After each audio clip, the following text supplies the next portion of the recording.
여러분 안녕하십니까. 정격시사 고성국입니다. 네, 어제 국민의힘 전당대회 당대표 후보 첫 TV토론회가 있었습니다. 김건희 여사 문자 무시 논란을 둘러싼 후보 간 신경전도 계속되고 있습니다. 네, 어제는 한동훈 후보 캠프의 이야기를 들어봤는데요. 오늘은 원희룡 후보 캠프의 이야기를 좀 들어보겠습니다. 예, 미국에서는 대선 후보 첫 TV토론 이후 바이든 사퇴론이 또 후보 교체론이 확산되고 있는 분위기입니다. 미국 대선 전망하고 한국에 미칠 영향에 대해서 좀 짚어보는 시간 갖겠습니다. 연세대 통일연구원 봉영식 전문연구위원 잠시 후에 만나보겠습니다. 예, 수요일엔 본격 토론. 예, 오늘도 최진영 변호사, 김준일 시사평론가와 함께 정치 현안들 자세히 짚어보는 시간 준비했습니다. 7월 10일 수요일 정격 시사 출발합니다.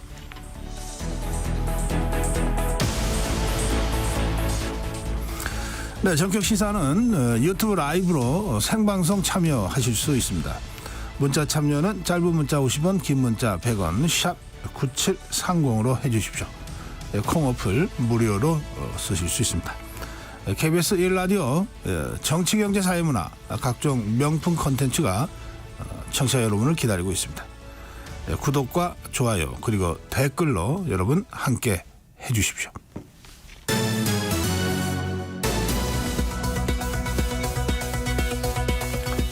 네, 뉴스 브리핑입니다. KBS 우정아 기자입니다. 어서 오세요. 안녕하세요.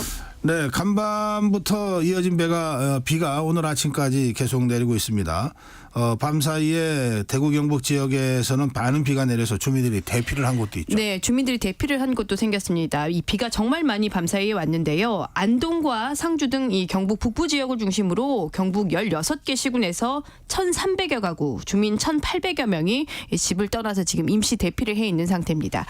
밤 사이에 대구 시남이 200mm, 포항 오천이 197.5, 고령이 172mm 등 대구 경북 지역엔 이 집중호우가 쏟아졌습니다. 네. 그래서 산사태 위험도 지금 정말 큰 상황인데요. 지금도 경북 예천과 성주 등엔 산사태 경보가, 또 대구 군위군과 달성군, 경북 청도, 안동 등에는 산사태 주의보가 내려져 있습니다. 네.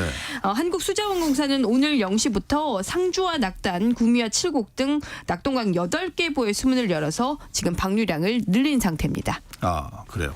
이 대전을 포함한 충청 지역에도 간밤에 비가 많이 내렸다고요? 네, 이 지역도 지금 좀 비가 많이 내렸습니다. 지금 대전과 세종, 충남 15개 시군이 전 지역에 내려졌던 호우경보가 지금은 이 논산과 금산을 제외하고 모두 해제는 됐는데요. 어제부터 지금까지 내린 비의 양은 부여 양화가 240.5mm로 가장 많고, 논산 연무 222, 금산 177mm 등입니다. 충남 서산과 계룡 등 10개 시군에는 지금 산사태 경보가 역시나 좀 내려져 있고요. 이런 상황이다 보니까는 지금 오늘 전국에 오늘 오후까지 이 많은 비, 또 특히 집중호우가 지금 예보가 돼 있는 상태입니다. 네. 재난방송에 좀 귀를 기울이시면서 피해가 없도록 좀 대비를 하셔야겠습니다. 네. 예, 나토 정상회의가 간밤에 개막됐군요. 예, 75주년을 맞은 이 나토 정상회의가 간밤에 개막이 됐습니다. 이 러시아에 맞서서 미국과 유럽 등 사실상 이 서방의 단일 대우로 해석되는 게 이 나토 회의죠. 이번 나토 회의에서도 이 러시아에 맞서서 이 우크라이나에 대한 지원 폭이 핵심 의제가 될 것으로 보입니다. 이번 회의는 특히나 또 미 바이든 대통령, 또 젤렌스키 우크라이나 대통령에겐 중요한 자리가 될 것 같습니다. 전쟁에서 수세에 몰려 있는 젤렌스키 대통령에겐 이 서방의 지원 규모가 관심이 될 테고, 지금 대통령 후보 사퇴론을 받고 있는 미 바이든 대통령의 정치적인 운명에도 영향을 좀 줄 것으로 보입니다. 네. 특히나 또 왜냐하면 오는 11일 현지 시각으로 11일 마지막 날에 이 바이든 대통령이 단독 기자회견을 할 예정인데요. 이 자리에서 계속 좀 지금 논란이 되고 있는 인지 논란, 이 부분을 좀 불식을 시킬 수 있을지 주목이 되고 있습니다. 네. 야당 주도로 국회를 통과한 해병대원 특검법이요. 윤석열 대통령이 제의 요구권을 행사했죠? 네, 이 나토 정상회의 참석차 이 출국한 윤석열 대통령이 이 전자서명으로 제2요구권을 행사를 했습니다. 법안수 기준으로 보면 15번째고요. 22대 국회 본회의를 통과한 법안을 놓고만 보면 대통령의 첫 제2요구권 행사입니다. 대통령실은 경찰 수사로 실체적인 진실 또 책임 소재가 밝혀졌다면서 야당이 일방적으로 밀어붙인 특검법은 철회돼야 한다는 입장을 밝혔습니다. 정부도 이번 법안의 위헌성을 거듭 좀 지적을 하고 있습니다. 네. 21대 당시 당시 특검 법안의 3권 분립 원칙의 이 위반 등이 이 법안에서는 지금 그대로인 상황에서 오히려 이 특검의 공소 취소 권한 등 이 위헌 소지가 있는 조항들이 오히려 더해졌기 때문에 이 제2요구권 행사가 이 불가피했다라는 설명을 하고 있습니다. 대통령 제2요구권 행사로 이 특검법은 다시 국회로 와서 재표결을 거치게 되겠죠. 네.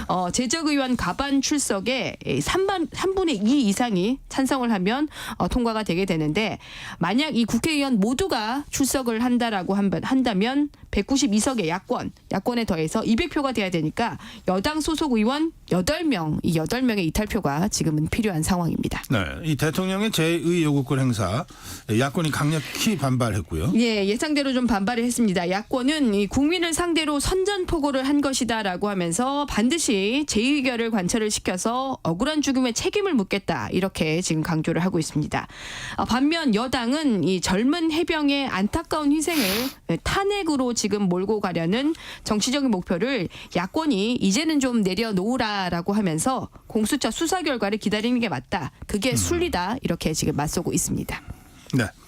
이 해병대원 특검법 제2요구권 이 문제와 관련해서는 잠시 후 본격 토론 시간에 더 자세히 다뤄보겠습니다. 자, 이 국회 법사위에서요 윤석열 대통령 탄핵 요구하는 국민 동의 청원과 관련된 청문회를 열기로 했는데 그 청문회에 김건희 여사 그리고 김건희 여사의 어머니 최은순 씨를 증인으로 채택했다고요? 네, 이 증인으로 채택이 됐습니다. 먼저 지금 어제를 좀 기준으로 보면 이 탄핵 국민 동의 청원 수가 130만 명을 넘어섰다고 합니다. 그래서 지금 좀 야권이 좀 밀어붙이는 분위기인데요. 어제 이 국회 법제사법위원회 법사위에서 국민 청원에 따른 이 청문회 일정 또 증인 채택을 둘러싸고 여야 간에 치열한 갈등이 있었습니다. 결국 여당의 퇴장 속에 야당이 단독으로 의결을 했는데요. 청문회는 오는 19일과 26일 두 번에 걸쳐서 이루어지고 특히 말씀하신 대로 26일 청문회인 김건희 여사 또 김 여사의 어머니인 최은순 씨 등이 이 증인으로 채택이 됐습니다. 네.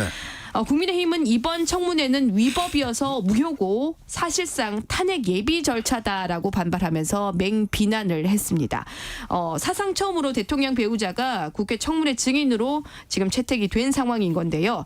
지금 민주당은 불출석하면 처벌될 수 있다. 이렇게 지금 경고까지 하고 있는 상황입니다. 네. 오는 19일과 26일 일단 예정된 두 차례 청문회에 채택된 증인과 참고인 모두 합하면 46명이나 됩니다. 자, 서울시청역 역주행 사고 속보 좀 전해 주시죠. 이 사고를 낸 운전자 차모 씨가 경찰 조사에서 일방 통행 길인 줄 모르고 진입했다. 이렇게 진술했습니까? 네, 이 류재혁 서울 남대문 경찰서장이 어제 브리핑을 했는데요. 이 운전자 차 씨가 사고 지점에 직진과 또 좌회전이 금지된 사실은 몰랐다. 이런 취지로 진술을 했다고 전했습니다. 그러니까 이 말씀하신 대로 일방 통행인 줄 몰랐다는 거죠. 그런데 지금 이 사고 당시 블랙박스 영상을 보면 우회전하라 이런 내비게이션에 안내 음성이 녹음이 돼 있다고 합니다. 그래서 경찰이 지금 이 운전자는 일방 통행인 줄 몰랐다고 했는데 이런 이 내비게이션 안내 음성이 있었는데도 몰랐느냐? 그래서 지금 차 씨 진술의 신빙성을 좀 따져보고 있습니다.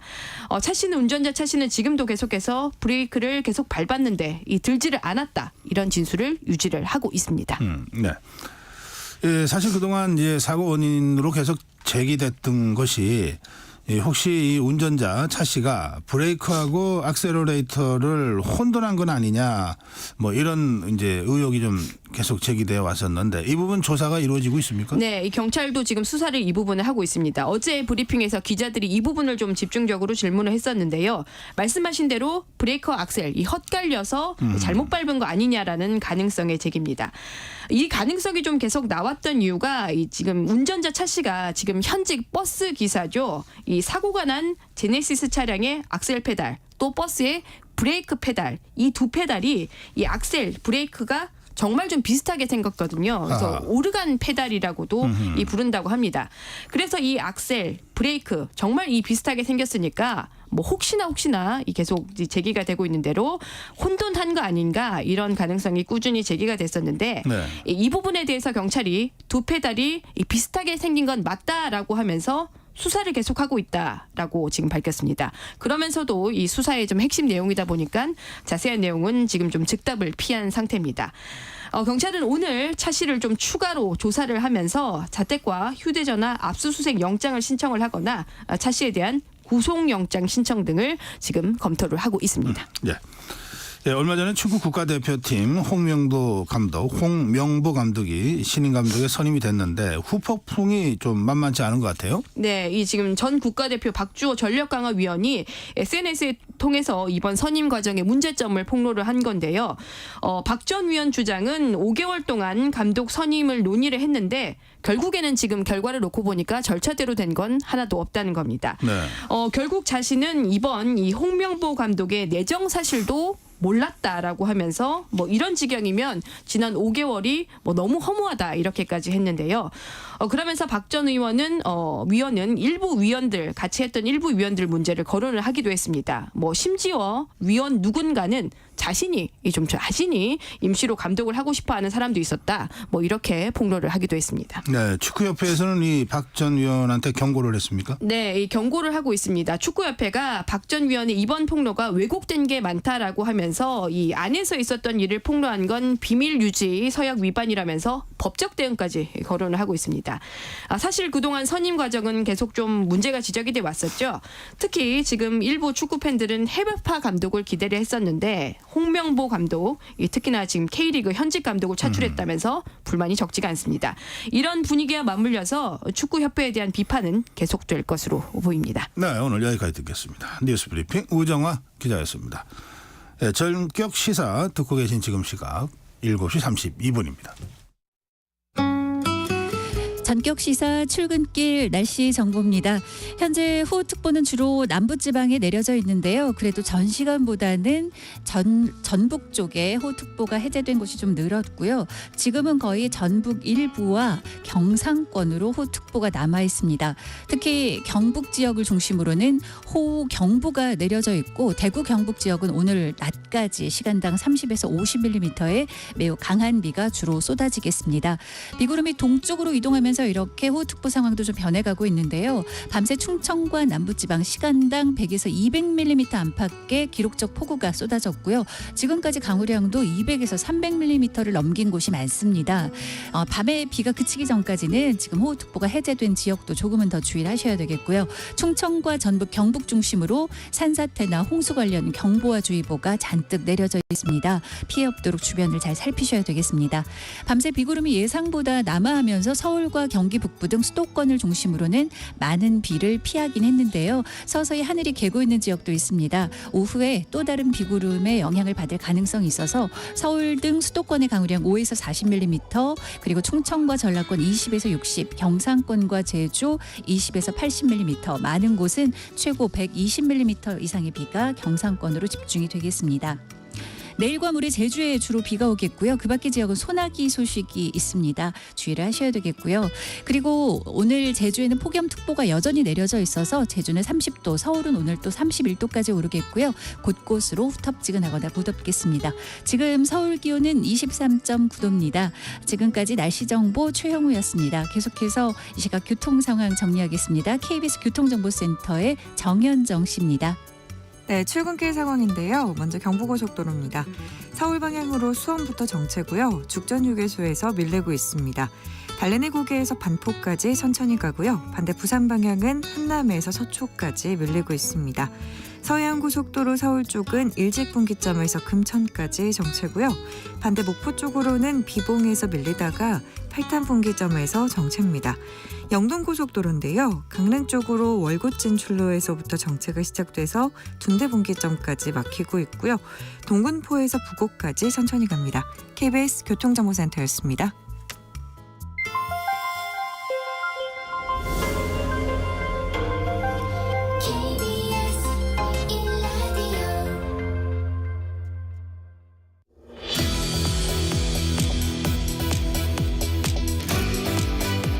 네, 국민의힘 전당대회 상황 짚어보겠습니다. 어제에 이어 오늘은 원희룡 당대표 후보 캠프 이준우 대변인 모시겠습니다. 어서 오세요. 네, 반갑습니다. 이준우입니다. 네.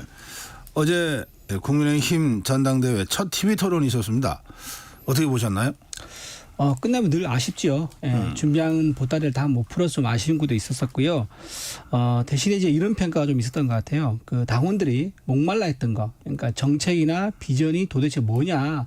싸우기는 많이 싸우고 뭔가 열기는 뛰는데 정책과 비전, 알맹이가 없어서 좀 목마르다, 답답하다 이런 게 있었거든요. 그런 부분은 적어도 우리 원희룡 후보가 좀 어느 정도 풀어줬다. 그렇게 생각을 합니다. 그래요? 네.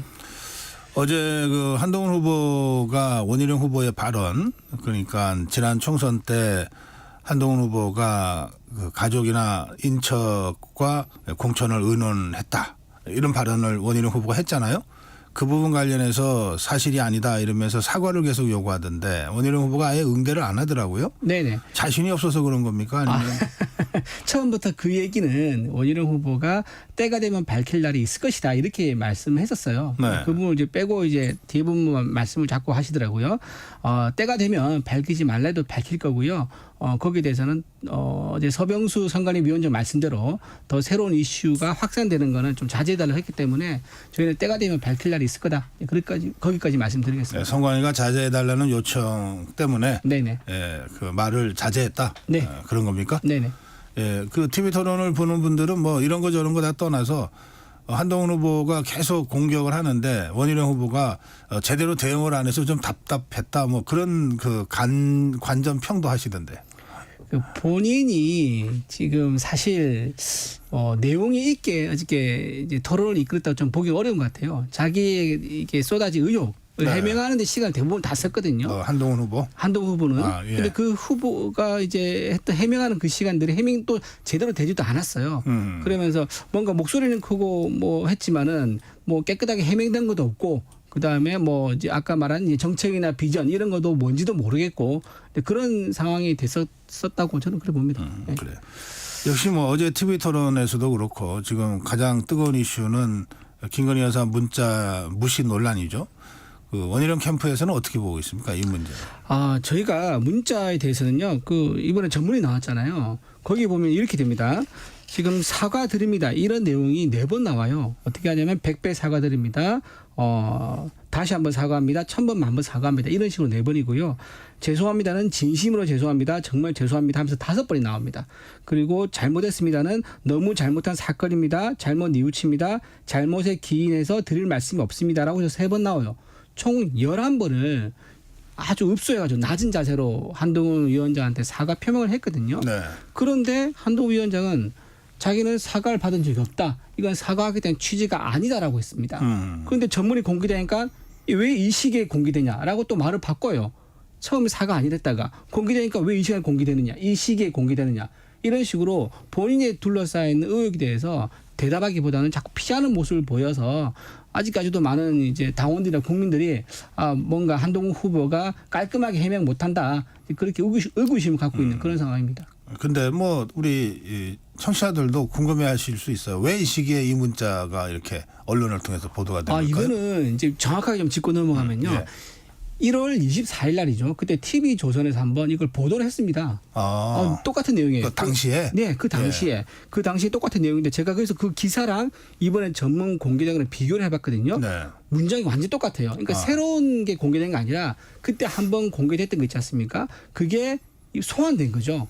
왜 소환되냐면 한동훈 후보가 총선 끝나고 본인이 사퇴했단 말입니다. 네. 그러고 나서 전당대회 안 나왔으면 소환 안 되겠죠. 가만히 있고 자연인 상태로 있는데 굳이 1월달 기사를 소환할 필요가 없잖아요. 근데 본인이 전당대회에 나오니까 과거의 자기 성과에 대해서 당원들이 의아심을 가지고 있는 것들에 대해서 네. 얘기를 하니까 당연히 지난 1월달 기사가 소환돼서 나온 거다. 그래서 이거는 유출이라든가 이 시기에 나왔다는 거 이게 말 자체가 성립이 안 되는 그건 그런 누가 상황입니다. 소환한 건가요? 언론이 소환. 언론이죠. 언론이 소환한 예, 겁니까? 그때 1월 24일 그 TV조선 보면요. 딱 이렇게 그 문장을 짧게 그대로 읽어드리면 이렇게 김건희 여사가 말했다 문자를 보냈다라고 보도를 합니다. 진심으로 죄송합니다. 1000번 만번 사과를 하고 싶습니다. 책임론까지 불붙은 듯 이슈가 커질 가능성 때문에 쉽게 결정을 못했을 뿐입니다. 사과 결정 내려주시면 그 뜻에 따르겠습니다. 이 부분이 1월 달에 나왔어요. 그리고 전문에도 이게 그대로 들어가 있습니다. 그래서 이거는 소환의 다시 문제이지 유출이라든가 이 시기에 공개됐다든가 이렇게 아예 볼 수 없는 그런 이제 문제입니다. 그래요. 근데 그 문자는 김건희 여사가 한동훈 비대위원장한테 보낸 것 아닙니까? 네. 1월 24일 날 언론에 그게 공개가 됐다 그러는데 네. 네. 그러면 어떻게 공개가 된 겁니까? 그럼 그 시점으로 돌아가서 그러니까 그게 지금 다들 나온 얘기가 예. 저쪽은 우리가 공개한 거 아니냐. 1월 달에. 근데 우리 생각해보면 1월 달에 원희룡 캠프가 원희룡 공개했다. 캠프가 자기 개항 선거에 뛰고 있는데 어떻게 그걸 공개하겠습니까? 예, 그런 상황이었었고요. 그때 한동훈 제 상상입니다. 여기서는 한동훈 후보가 주변 사람들한테 이제 뭐 일단 자기가 이제 고민이 있으면 좀 가까운 사람한테 얘기를 하겠죠. 그러면서 뭐 보여주면서 고민을 같이 공유를 했다든가 이런 거 아니고는 이게 설명하기 어렵지 않겠나 저는 그렇게 생각합니다. 어떤 형태로든 한동훈 후보 측에서 네네. 언론에 그렇죠. 뭐 그분들이 의도가 있었든 없었든 그렇죠. 왜냐하면 자기가 그때 사퇴 얘기가 나올 때 있지 않습니까? 예, 그러다 보니까 이거를 좀 반전시키려고 뭐 그렇게 얘기를 한 거 아닌가 이런 생각이 좀 듭니다. 자 네. 돌아와서 보면 어제도 그런 얘기 잠깐 나왔는데 그 시점에 어쨌든 김건희 여사가 사실은 사과를 안 하겠다고 하면 문제였는데 사과를 하겠다고 그 문자 내용이 네네. 예, 하겠다고 하는 거였으면 그때 어쨌든 사과를 만들어냈으면 네. 그러면 선거 결과가 달라졌겠지 않았겠느냐 이제 이런 거죠. 네네. 그건 한동훈 후보도 부분적으로 그건 동의하더라고요. 네네. 그 좀 더 구체적으로 말씀드리면은 지금 서울에서만요 3% 이상 3% 차이로 떨어진 곳이 6곳입니다. 그리고 5% 이상 5% 차이, 5% 이내 차이로 떨어진 곳이 10곳이 넘어요. 어허. 그런 거를 비교하면 어제 조정은 의원이 이런 차이로 이제 떨어진 곳이 20곳이 넘는다고 얘기했는데 네. 김건희 여사 이슈가 있을 때 그때 바로 사과를 했으면 적어도 지금보다 20석은 가져올 수 있었다라는 건 합리적인 추론이죠. 근데 거기에 대해서 뭐 한동훈 위원장이 부인을 하니까 좀 본인이 말했던 거 선거의 참패는 제 탓입니다. 라고 100% 책임론을 얘기했었는데 실제 내용이 들어가면은 내 책임 아니다. 이런 얘기를 많이 하고 있고 어제 방송 토론 보셨겠지만 네. 3명의 후보한테 이랬었어요. 내가 정부 유서 돌 때 여러분들 뭐 했습니까? 자기 선거만 했잖아요. 정부 유서 안 돌았잖아요. 라고 하면서 몰아붙였었거든요. 아하. 저는 좀 그게 좀 모순이다. 자기가 다 책임졌다고 다 책임이라고 해놓고 나서 그 문제 따지고 들면은 내 책임만 있는 게 아니다. 또 외부 탓이 많다. 이렇게 둘러대는 게 좀 모순이지 않나 하는 생각합니다.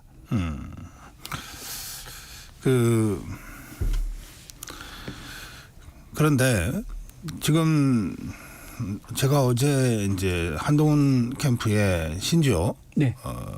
총괄 상황실장가 네. 대담을 했는데 이렇게 3대 1로 공격을 받다 보니까 한동훈 후보 측에 오히려 동정표가 모이고 있다. 그런 얘기를 하더라고요. 판세는 어떻게 보고 계십니까? 네. 한동훈 캠프에서 동정표 얘기 나왔다는 게 좀 의아합니다. 왜냐하면 그제 동아일보에서 보도됐는데요. 누가 죽는지 보자. 이 말이 한동훈 캠프에서 나왔어요. 아하. 그게 어떻게 동정할 수 누가 한 말인지는 확인이 됐습니까? 한동훈 후보가 직접 한 겁니까? 아니면 한동훈 후보 핵심 관계자 이런 식으로 이제 동아일보에 나왔더라고요. 네. 저도 누군지 궁금합니다. 근데 그런 식의 핵심 관계자가 선거에 참여하고 있는 그런 캠프에서 누가 죽는지 보자라고 했는데 어떻게 그런 분이 동정론을 얘기할 수 있겠습니까? 이거는 동정론이라는 것은 이제 희망 회로를 돌리는 거다. 이제 그렇게 말씀드릴 수 있겠습니다. 그 참 좀 거친 좀 그렇죠. 예. 선거라는 게 우리 당내 선거잖아요. 예. 그러면 이 선거 끝나고 나서도 어떻게 우리 당의 화합에서 일을 할 건지 이것도 생각해야 되는데 우리 당 내에서의 싸움이 당장 밖을 넘어서 옆집에서 잘 됐네. 그런 문제가 있었단 말이야. 라고 하면서 옆집에서 우리의 공격할 빌미를 만드는 이런 상황 가면 안 되잖아요. 자, 이 문제는 어떻게 보세요? 이제 만약에 그때 이제 한동훈 후보의 설명입니다. 주장입니다. 김건희 여사가 문자를 보냈을 때 그것에 대해서 어떤 형태로든 답변을 했으면 그게 이제 공적 문제를 사적인 라인으로 해결하는 상황이 돼버려서 국정농단이 됐을 것이다. 그리고 그렇게 공격받게 됐을 것이다. 이런 발언을 했단 말이에요. 그 점은 어떻게 보세요? 저는 그게 이제 법률가 출신이잖아요. 전 이제 법률가들이 그 좀 상식의 국민 정서라든가 상식에 어긋나는 발언을 좀 하실 때가 있어요. 왜냐하면 법적으로 치열하게 싸우다 보면 단어 하나 가지고 의미와 해석을 두고 치열하게 싸우게 되거든요. 당연한 거죠. 그리고 그 당사자가 의사표명을 직접 했단 말입니다. 그러면 그거는 있는 그대로 봐야 되는 거지. 이거를 공적과 사적 채널로 구분해서 말한다는 거는 이거는 본인이 지금 사과를 받아들이지 않은 거에 대해서 면피하려는 수단이라고 저는 그렇게 보여지고요. 네. 예를 들어 이렇습니다. 집에 불이 났는데 소방차가 와서 그 불을 꺼야지만 제대로 공적으로 불을 끄는 겁니까? 옆집에서 물 길러서 물 길러 와서 불 끄고요. 또는 모기통에서 바가지로 물 떠서 불 끄고 이렇게 해야죠.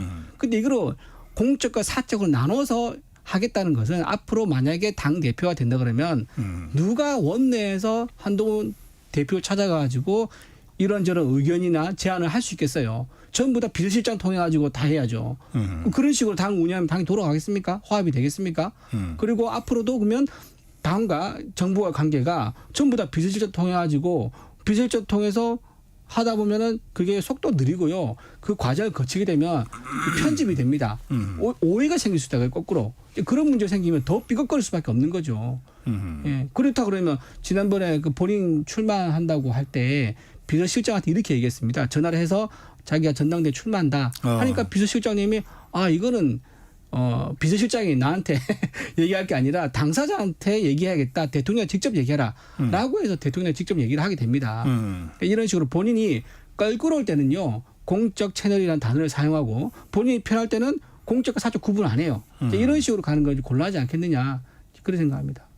법률가들이 빠지기 쉬운 함정이다. 그렇죠. 형식 논리, 그렇죠. 형식 법 논리에 네네. 빠지기 쉬운 함정이다. 네네. 원희룡 후보도 법률가 출신 아닌가요? 그 법률가 출신인데 직업이요. 불과 한동훈 위원장은 불과 몇 개월 전에까지 법률가로서 활동했었고요. 원희룡 의원은 지금 25년 가까이 되죠. 정치인으로서 이제 훈련을 받으신 분이고 뭐 삼선하고 도지사하고 뭐 또 장관도 하셨잖아요. 정치인인 거죠. 그래요. 저희가 정치학을 처음 배울 때 이 폴리티컬 마인드가 뭔지 배우거든요. 네.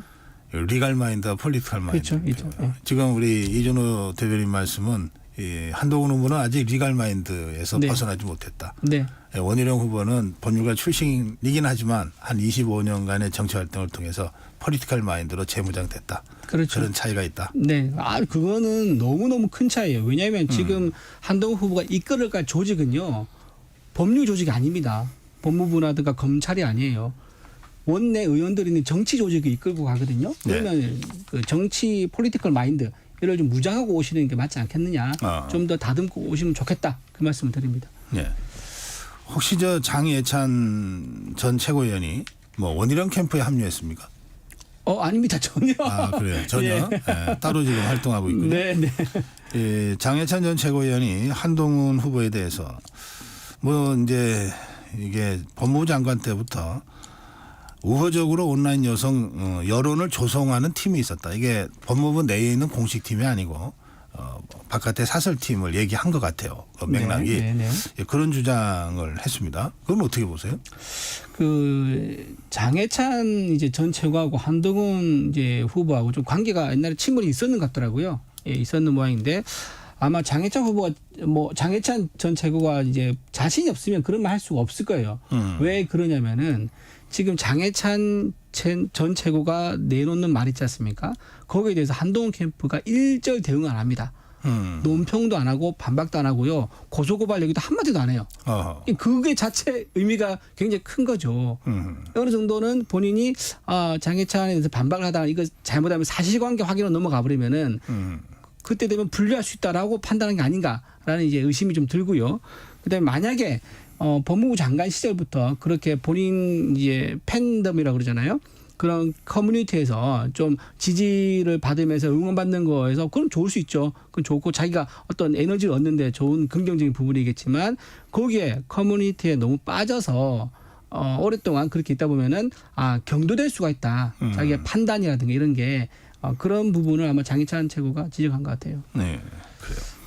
그러니까 장해찬 최고의 발언은 뭔가 근거를 갖고 있을 가능성이 많고 그래서 한동훈 후보 측에서 네네. 일체 무슨 법적 대응이니 이런 거를 못 하고 있는 것 아니냐. 그렇죠. 예. 이렇게 보신다는 네네. 거죠. 그 이철규 의원과 관련된 부분인데 그 문자 배후에 이철규 의원이 있다. 뭐 친윤 핵심이 있다. 이런 주장을 한동훈 후보 측에서 했어요. 그러다가 진중권 씨인가?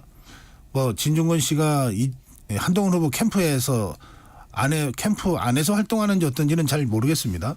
어쨌든 그 배후에 이철규 의원이 있다고 구체적으로 막 주장을 하는 바람에 이철규 의원이 사법 대응을 예고하고 있는 상황이 돼버렸어요. 그 부분은 어떻게 보십니까? 아까 동정론 말씀하셨잖아요. 네. 거기에 연결시켜 저는 상상을 좀 했어요. 뭐냐면은 본인들이 지금 수세에 몰리고 있습니다. 당원들의 이제 마인드가 이제 한동훈 후보와 한동훈 비대위원장이 총선 때 정부와의 갈등이 소문이 아니고 진짜구나. 약속 대련이라는 게 없었고 정말 찐 대련이었구나라는 걸 이제 당원들이 알게 되니까 불안한 거예요. 그래서 그 여론을 반전시키려 하다 보니까 동정론이 필요했는지 몰라요. 그러다 보니까 이 문자를 공개해서 공개를 하면 어떻게 되겠습니까? 상대 후보들이 자신의 공격을 집중적으로 더 할 수 있겠죠. 그래서 동정론을 만들기 위해서 오히려 이 문자 공개에 대해서 우리 배우가 있는 게 아닌가, 한이 있는 게 아닌가라 저는 거꾸로 묻고 싶어요.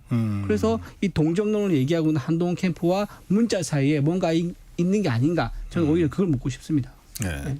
하여튼 뭐 이철규 의원은 그 윤석열 대통령 또는 친윤 공격할 때 늘 호출되고 있어서 예. 예, 알겠습니다.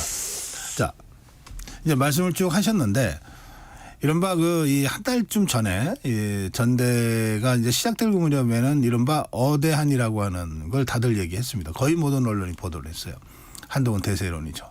이건 아직도 한동훈 대세가 있습니까? 아니면은 이제 무너졌습니까? 그거는 뭐 명백합니다. 처음에 1강 2중 1약이라고 좀 판세를 봤었는데요. 지금은 이제 이번 주부터는요. 양강으로 접어들었다. 양강 1중 1약. 이렇게 좀 봐야 될 것 같아요. 네. 저희가 영남하고 이제 특히 PK, TK를 가지 않습니까? 당원들 제가 몇 번 동행을 했었거든요. 당원들 이제 열기가 다릅니다. 다르고 찾아와 가지고 이 얘기를 많이 아까 말한 것처럼 정말 그런지 몰랐다. 이 얘기를 주로 많이 하시고요. 제가 또 거기 모여드는 당원들을 보지 않습니까? 그 사실 제가 가면 물어봐요. 이거 몇 명쯤 모인 겁니까? 지난번 한동훈 후보 왔을 때 비교하면 어떻습니까? 물어봐요. 물어보면 다 똑같아요. 비슷하다 그래. 한동훈 캠프, 한동훈 후보가 왔을 때, 원희룡 후보 왔을 때 당원들 모인 수가 비슷하다. 그래서 나머지 후보를 물어봤어요. 누군지 말씀드리기 곤란하지만 나머지 후보를 물어보니까 지금 이 멤버들의 절반 정도밖에 안 온다 그러더라고요. 뭐 나머지 그래봤자 나경원 후보, 윤상윤 후보 두 사람인데. 제가 누군지 말 안 했습니다. 네, 그렇게 제가 여론을 좀 말씀드리고 있습니다. 당원들의 여론을. 그러면 어대한은 무너졌고. 진짜 무너졌죠. 그렇다고 네. 어대원으로 아직 가는 아직 것은 아니고. 그렇게까지 말하기는 좀 이른 것 같고요. 네. 앞으로 뭐 이게 지금 한 2주 남았나요? 네네. 2주 좀 안 남았습니다. 예. 그리고 TV 토론은 4번. 예, 5번이 남았죠. 어제 한 번 했으니까. 총 6번 했습니다. 모두 6번입니까? 예, 예. 그리고 권역별 토론에 4번 네네네. 남아 있고요. 예. 어떤 전략 갖고 있습니까? 저희는 전략은 그거예요. 우리가 늘 처음부터 얘기했던 거. 신뢰와 경험 있는 후보가 이번에는 당을 이끌어야 한다. 네.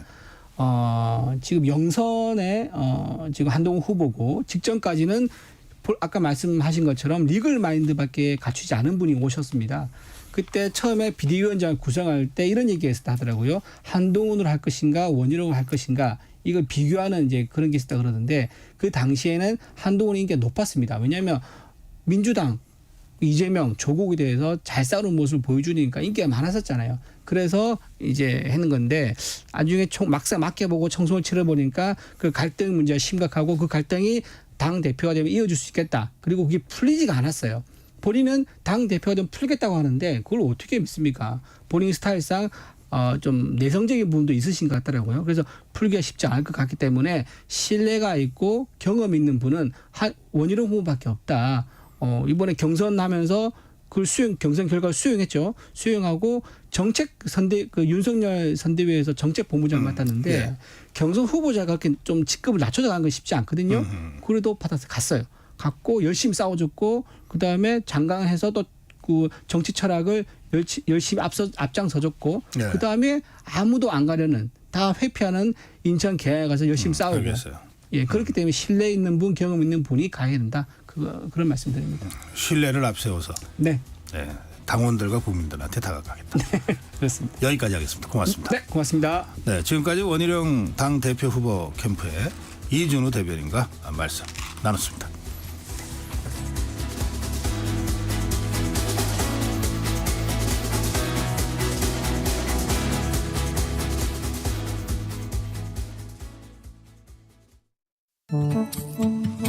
KBS 라디오 기후 위기 대응 캠페인 지구를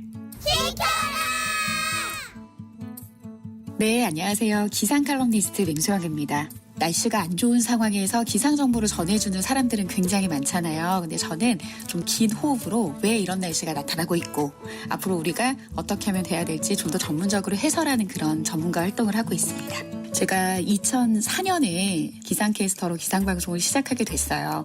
그런데 큰 계기가 됐던 게 IPCC 4차 보고서를 보면서 큰 날씨 충격을 받았어요. 이대로 간다면 금세기 안에 2도 이상 기온이 상승하게 되면은 생물의 20에서 30%는 멸종이 되고 하는 그런 위험한 어떤 결과들에 대해서 보고서를 보게 됐는데 생각이 달라지더라고요. 그래서 그때부터 기상뿐만이 아니라 기후변화 부분에서 이제 공부를 하기 시작을 하면서 사실 너무 좀 무서워요. 저의 입장에서는 20년 동안에 변화된 거를 가까이에서 모니터링을 한 그런 입장으로서 훨씬 더 걱정이 좀 큰 상황이죠. 우리나라에는 봄답고 여름답고 가을답고 겨울다운 날씨들이 좀 나타나야 된다라고 생각을 해요. 그래서 비단 잠기고 무너지고 더위로 인해서 사람들이 사망하게 되는 그런 것만이 극단적인 기상에 대한 재해가 아니라 이맘때에 걸맞게 나타나야 되는 날씨가 나오지 않는 것 또한 기후변화라고 하는 인식 변화를 통해서 많은 분들이 그런 기후 감수성을 키운다라고 하면 금세기 안에 기온 상승을 좀 더 억제하고 다시 예전의 지구로 돌리는 그런 변화가 생기지 않을까 생각을 해봅니다. 뜨거워지고 있는 지구. 지금 우리의 문제입니다. KBS 라디오 기후위기 대응 캠페인 지구를 지켜라 였습니다.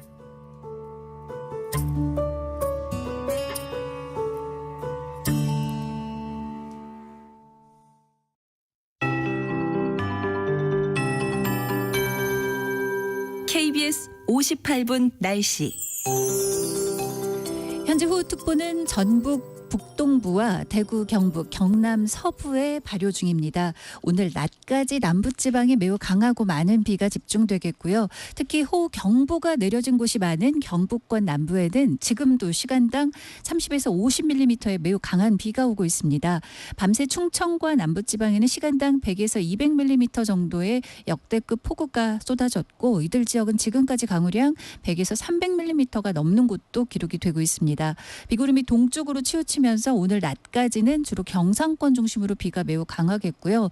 충청과 전북, 경북에는 산사태와 홍수 관련된 경보와 주의보가 아주 많습니다. 시설물 붕괴나 저지대 침수, 하천 범람, 하수도 역류나 침수 지역 감전 사고 등의 피해 없도록 주의하셔야 되겠습니다.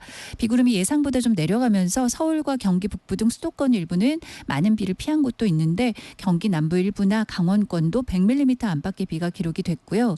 하늘이 좀 개는 지역도 있는데요. 오후에 또 다른 비구름의 영향을 받을 수 있어서 서울 등 수도권은 5에서 40mm의 비로 조정이 됐고요. 충청과 전라권 20에서 60, 경상권 제주 20에서 80, 많은 곳 일부 남부 최고 120mm 이상의 비가 오겠습니다.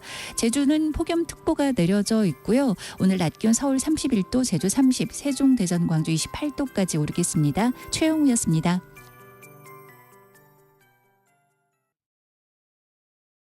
정성을 다하는 국민의 방송 KBS가 8시를 알려드립니다.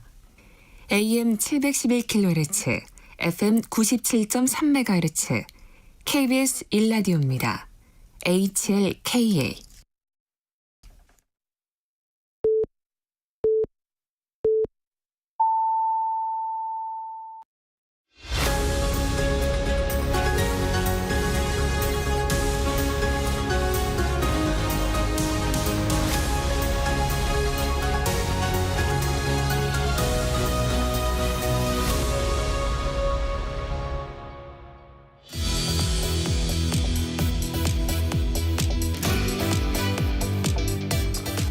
네, 11월에 치러질 미국 대선 가도에 굉장히 큰 변수가 지금 생겼습니다. 이 바이든 대통령 건강 문제와 관련된 후보 교체론이 그겁니다. 혼돈에 빠지게 될 수도 있는 미국 정가, 그리고 최종적으로 누가 대통령이 되든 우리 정치, 우리 외교 안보에 여러 가지 영향을 미치게 될 겁니다. 미국 대선 좀 짚어보겠습니다. 연세대학교 통일연구원 봉영식 전문 연구위원 전화로 연결하겠습니다. 네, 박사님 안녕하세요. 예, 안녕하십니까. 네, 그 후보 교체론, 바이든 대통령의 후보 교체 얘기가 나오고 있는데 교수님 어떻게 보십니까?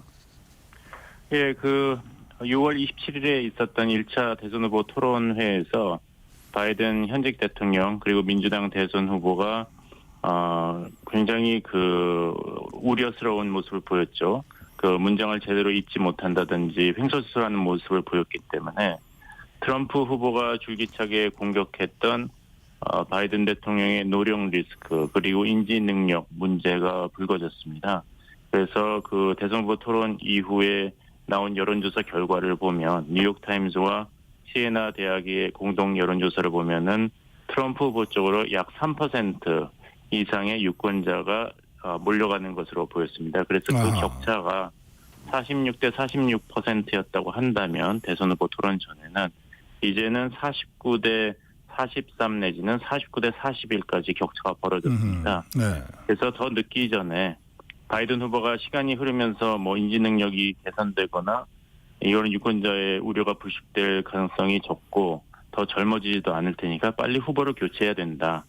사실 그 대선 후보 토론은 대개 9월에 첫 토론이 이루어지는데 이번은 바이든 후보가 자기가 노쇠하지 않았다는 것을 보여주고 싶은 마음에 6월로 앞당겨서 하자고 제안을 하고 트럼프 측이 받아들인 것이거든요. 네네.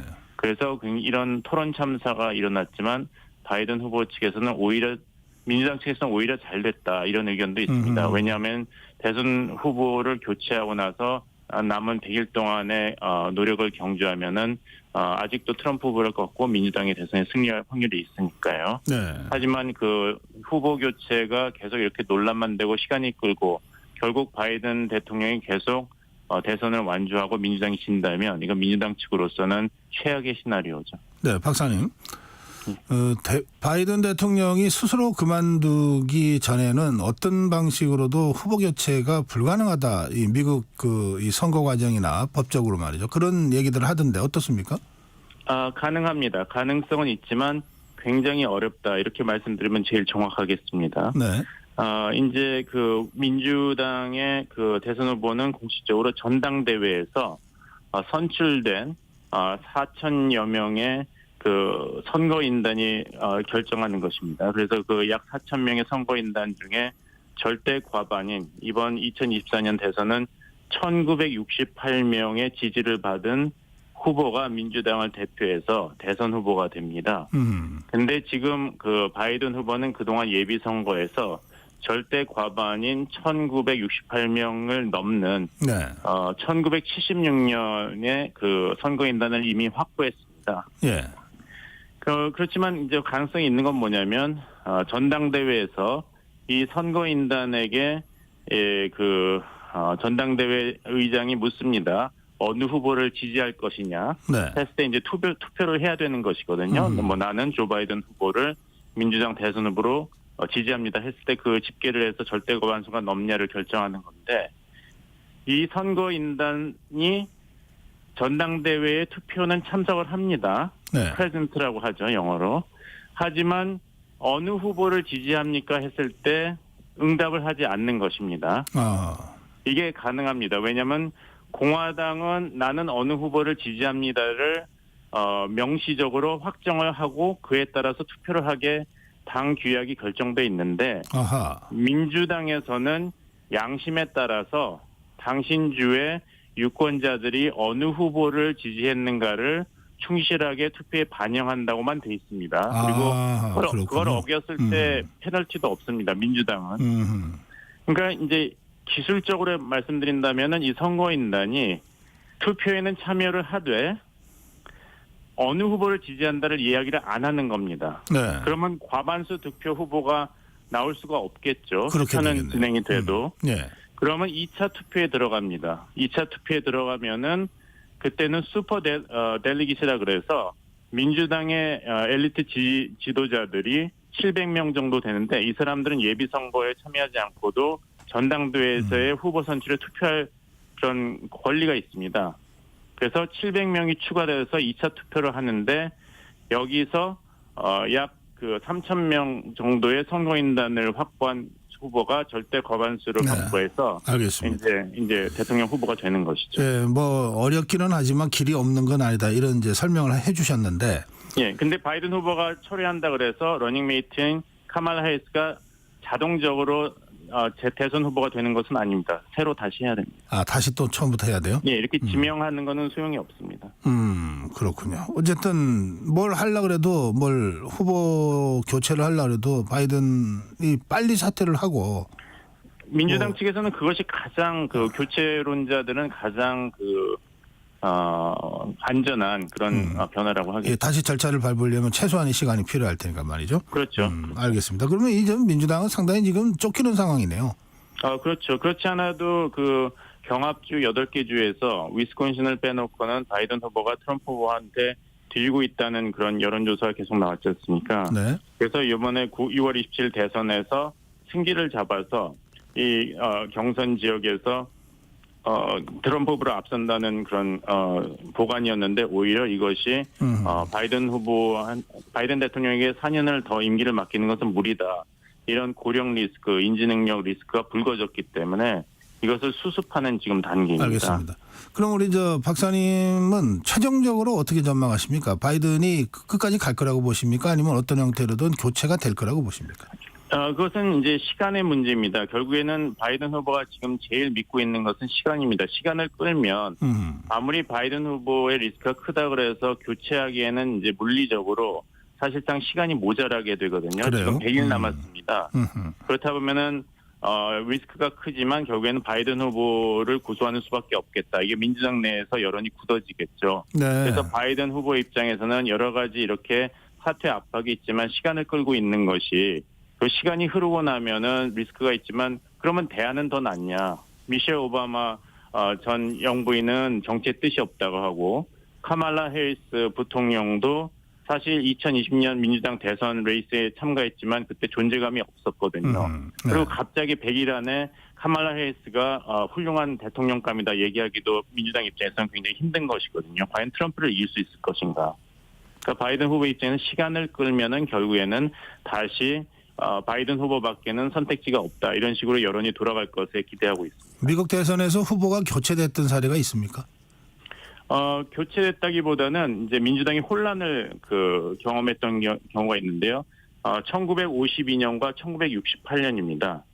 그리고 둘 다 대선에서 공화당에 대패를 했죠. 음. 그리고 하필 그때도 민주당 전당대회가 이번과 같이 시카고였습니다. 그래서 민주당 인사들이 굉장히 여러 가지로 불안을 느끼고 있죠. 1952년에는 현직 대통령인 해리 트루만 대통령이 예비 선거에서 결과가 좋지 않으니까 후보 사퇴를 발표했는데요. 네. 동시에 또 본인이 싫어하는 후보가 민주당의 대선 후보가 될 것 같으니까 뒤에서 영향력을 행사했습니다. 그래서 결국에는 전당대회에서 과반수 득표 민주당 대선 후보 선출에 실패했기 때문에 공화당이 굉장한 분열을 겪었고 결국에는 타협 후보로 제3의 후보인 당시 일리노이 주지사였던 아델라이 스티븐스 2세를 내세웠는데 공화당의 대선 후보인 아이젠하워 장군이었죠. 아이젠하워에게 대패를 했습니다. 44 선거인단 수에서 442대 9 완전히 공화당의 석권이었거든요. 442대 9요? 예. 그런 스코어도 나옵니까? 예, 539명 중에. 또 한 번은 이제 1968년에 그때도 민주당 전당대회였는데 린든 존슨 당시 대통령이 건강상의 이유로 사퇴를 갑자기 했습니다. 그리고 유력했던 로버트 케네디 법무장관이 그때 암살을 암살당했죠. 예.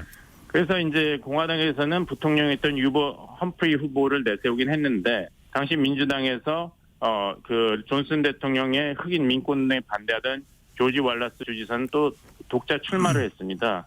그래서 전국 득표에서는 사실 공화당의 리차드 닉슨 후보랑 민주당의 유버 험프리 후보가 거의 비슷했는데 선거인단 수에서는 301대 191에 비해서 차이가 크게 났네요. 공화당 후보가 이겼죠. 그래서 알겠습니다. 민주당은 분열이 됐을 때 항상 대선에 졌습니다. 예. 그런 점들까지 그 민주당 그 지도자들이 다 생각하면서 지금 움직이고 있겠네요. 자, 이게 후보 교체가 되건 안 되건 현재 트럼프가 차기 미국 대통령이 될 가능성이 꽤 높아 보이는데 박사님 어떻게 보십니까? 근데 이제 선거는 이제 결과를 함부로 짐작을 할 수는 없죠. 그런 일이 있어서는 안 되겠지만 뭐 바이든과 트럼프 후보는 사실 나이 차가 3살밖에 안 됩니다. 그리고 트럼프 후보는 나는 인지 능력도 최고고 테스트 2번 받았는데 결과가 아주 훌륭했고 건강해서 골프 챔피언 대회에서도 우승했다고 얘기하는데 사람 이름 모르는 거 아닙니까? 그리고 어떤 스캔들이 나올 수 있을지도 모르기 때문에 끝까지 두고 봐야 되는데 이제 바이든 후보가 사퇴할 확률은 적다고 봅니다. 그 대선 후보 토론 그 결과가 엉망으로 나오고 위스콘신의 유세를 가기 전에 바이든 대통령이 기자들에게 이런 얘기를 했다 그래요. 당신들은 항상 나보고 안 된다고 얘기를 했는데 2020년에 내가 트럼프를 꺾지 않았냐. 그때 트럼프한테는 상대가 안 된다 했을 때도. 그리고 중간선거 2022년도 우리 민주당이 이겼지 않냐. 레드웨이브가 있다 그랬는데 공화당 레드웨이브가 없었다. 그래서 지난 100년 동안에 집권당이 중간선거에서 이긴 거는 딱 3차례밖에 없었는데 이번에 내가 그거를 승리하지 않았냐. 그러니까 이번에도 나로는 트럼프를 꺾지 못한다고 얘기한다. 그리고 노쇠했다. 너무 인지능력 문제 있다 얘기하는데 한번 두고 봐라. 이런 얘기를 했거든요. 네. 그렇게 본다면은 순순히 물러날 것 같지는 않습니다. 알겠습니다. 자, 만약에 트럼프가 대통령이 된다면 여러 가지 그 외교 정책이 바뀔 거라고 예상을 해야 되나요? 바뀌겠죠. 왜냐하면 바이든 표 그 외교 정책을 많이 바꿀 텐데 또 한편으로 본다면은 우리나라 입장에서는 그렇게 우려할 것이 없다 이런 말씀을 드리겠습니다. 예. 첫째, 트럼프 행정부를 우리가 처음 겪어보는 것이 아닙니다. 트럼프 대통령이 4년 집권했지 않습니까? 그러니까 어떻게 보면 우리는 시험 문제가 어디서 출제될지 출제 범위를 알고 경험이 있는 것이죠. 네. 두 번째, 바이든 대통령이 당선이 되든 트럼프 후보가 당선이 되든지 간에 둘 다 이미 한 번 임기를 겪은 대통령이기 때문에 재임이 불가능합니다. 그래서 집권 후 2년 안에 레임덕 형상이 나오게 됩니다. 그렇다면 2년 후에는 백악관이 아니라 미국 의회가 외교안보 경제정책에서 강한 영향력을 행사할 것이기 때문에 네. 트럼프가 대통령이 된다고 하더라도 너무 일방적으로 미국의 정책을 좌지우지할 그런 능력은 줄어들 것이다. 의회의 견제가 충분할 것이다. 이렇게 말씀드리겠고 네. 비근한 예가 지미 카터 대통령이 주한미군 철수를 추진했지 않습니까? 박정희 정부 때. 네. 하지만 의회가 개입을 해서 주한미군 철수 그런 정책이 취소가 되었죠. 그렇다면은 우리의 외교는 너무 백악관만 바라볼 것이 아니라 2년 후에는 레임덕 현상이 일어날 것입니다. 왜냐하면 중간 선거가 있지 않습니까? 네. 누가 대통령이 되든지 간에. 그러니까 의회에 초점을 맞추는 이런 로비라든지 외교를 구사하는 것이 장기적으로는 한국이 누가 미국 대통령이 다음에 되든지 간에 한미 관계를 긍정적으로 관리하는 데는 좋다 이런 말씀을 드리겠습니다. 트럼프가 대통령이 되면 김정은이랑 그 정상회담을 다시 추진할 가능성이 있다 이런 얘기도 나오던데 어떻게 보세요? 가능성은 열려 있죠. 하지만 지난번에 대선 후보 토론회 때도 바이든이 트럼프를 독재자랑 어울리는 미국 대통령이다. 푸틴이라든지 김정은 이야기를 했는데 별로 트럼프가 거기에 대해서 반응을 하지 않았던 것을 기억하실 것입니다. 그래서 트럼프 대통령이 김정은 총비서랑 다시 한번 빅딜을 구사할 가능성은 있습니다만 지금 북한이 그 트럼프에게는 그렇게 큰 관심사는 아닙니다. 이런 미국 우선주의의 첫 번째 타겟은 아무래도 나토 회원국들이거든요. 네. 그 방위에 대해서 충분한 재정적 책임을 져야 된다 이렇게 공격을 하고 사실 한국이라든지 일본은 그런 트럼프의 주요 타겟이 아닙니다. 나토 회원국하고 중국 때리기에 앞서기 때문에 한국에까지 그런 미국의 일방주의가 오기까지는 아직 시간이 있다. 네. 그리고 북핵 문제도 어떤 식으로 해결을 모색할지는 지난 4년 동안에 추진한 정책을 면밀히 재검토한 다음에 그 코스를 계속할 것인지 아니면은 김정은 총비서와의 빅딜을 추구했으나 지난번에 결과가 좋지 않았기 때문에 그것을 되풀이하는 것은 좋지 않다는 결론으로 나올지 여러 가지 가능성이 열려 있습니다. 이 한국이나 일본에 대한 미국의 외교 정책 변화보다는 나토 쪽이 1차적으로 먼저 그 변화된 미국의 그 외교 정책의 대상이 될 거다. 트럼프가 될 경우에 이런 그렇죠. 설명이시죠. 그럴 경우에 저희 옛날에 학교 다닐 때 왜 단체 기업 받을 때 반장 먼저 나와 이런 식으로 얘기하지 않습니까? 자, 그럴 경우에 우선 우크라이나 전쟁 양상이 많이 바뀔 가능성이 있습니까? 일단은 이제 미국 납세자의 그 소중한 세금이 왜 우크라이나 지원으로 이렇게 무책임하게 흘러가는가. 트럼프가 대통령 후보로서는 계속 바이든 행정부의 이런 정책을 공격을 해왔죠. 그러면서 우크라이나 전쟁은 일단 종전을 추구해야 된다. 그 가자 지구의 군사 충돌도 마찬가지로 이야기를 했는데 네. 그것을 어떻게 실현할 거에 대해서는 구체적인 방안을 트럼프 후보가 설명한 적은 없습니다.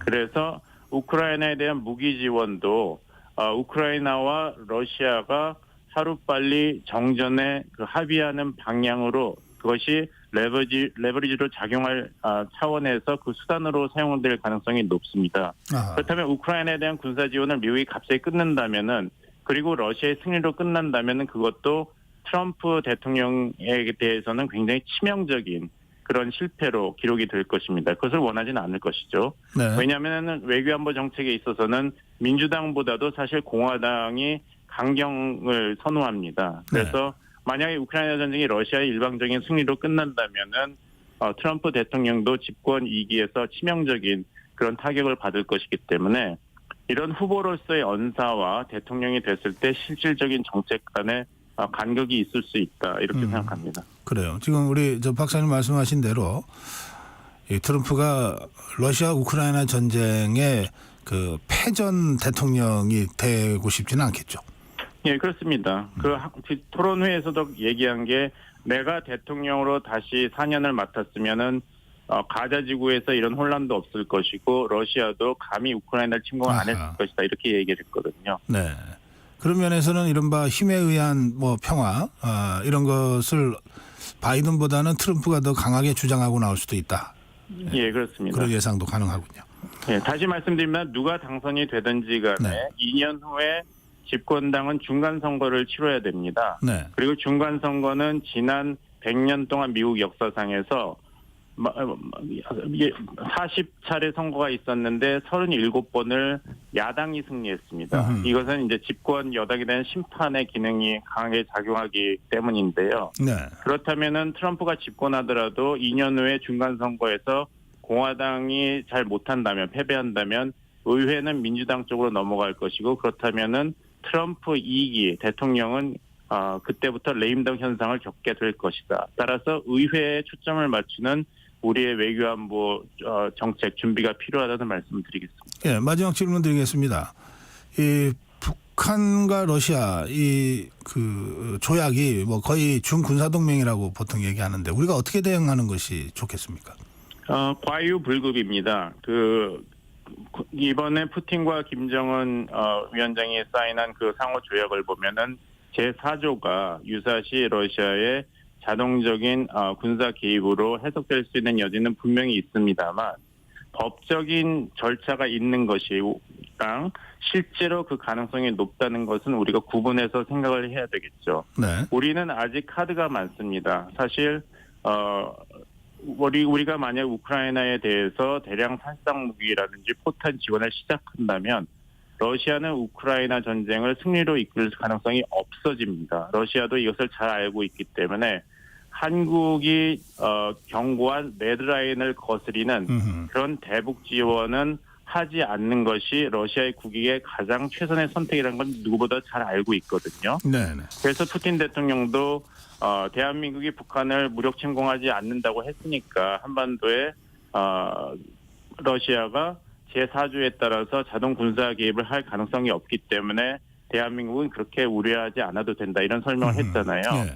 그러니까 서로 레드라인이 이거고 절대 넘어서는 안 된다는 경고를 하고 있고 실제로 러시아도 한국도 레드라인을 넘지 않았기 때문에 이런 북러 조약에 대한 경계심은 물론 우리가 가지고 있고 사태를 주시하고 대비해야 되겠습니다만 너무 앞서 나가서 이것을 기정사실화해서 지나친 이런 우크라이나에 대한 군사 지원이라든지 대러시아 견제 정책을 하는 것은 오히려 러시아가 북한을 감싸는 쪽으로 러시아 외교 정책을 몰고 갈 가능성이 있기 때문에 조심해야 된다는 말씀을 드리겠습니다. 예, 오늘 여기까지 듣겠습니다. 말씀 잘 들었습니다. 감사합니다. 예, 연세대학교 통일연구원 봉영식 전문연구위원이었습니다.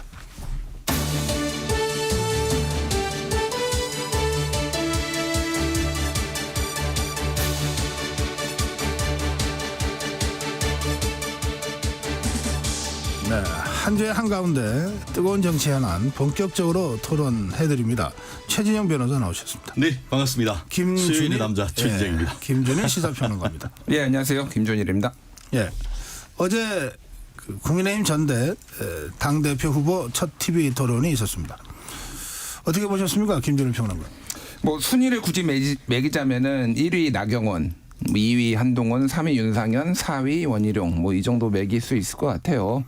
나경원 의원이 원래 좀 토론도 잘하고 좀 그 차분한 태도 뭐 이런 것들 굉장히 전 눈에 띄었고 뭐 한동훈 후보 공격하는 포인트도 뭐 나쁘지 않았다고 봅니다. 한동훈 후보는 글쎄 뭐 솔직히 예전에 윤석열 후보가 워낙 TV 토론했을 때 기대치가 낮아가지고 좀 이렇게 생각보다 호평을 받았잖아요. 그러니까 약간 저도 한동훈 후보에 대한 기대치가 별로 높지 않았거든요.